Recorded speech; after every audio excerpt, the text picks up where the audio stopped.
We call on from Kindergarten St. Thomas, Aliyah Isabel S. Davila with high honors. A warm round of applause, please.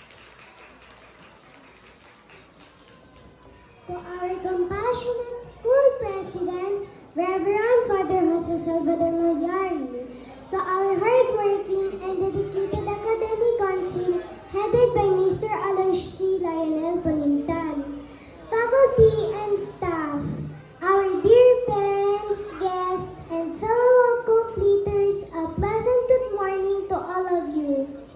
This momentous event is a very special day for all of us.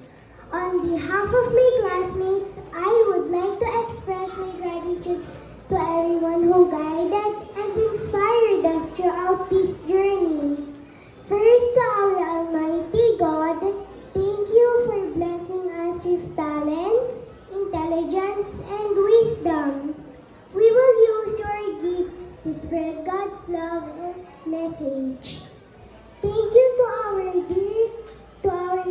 beloved teachers for teaching us to read, write, and to be good children of God.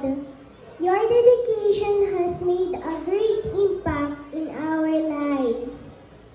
Thank you to our dear parents for the unconditional love and unending support. Your guidance lit the path to our success.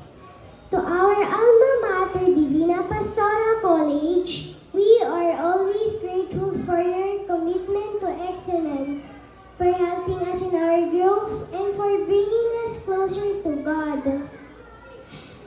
Our hearts filled with gratitude and hope for the future.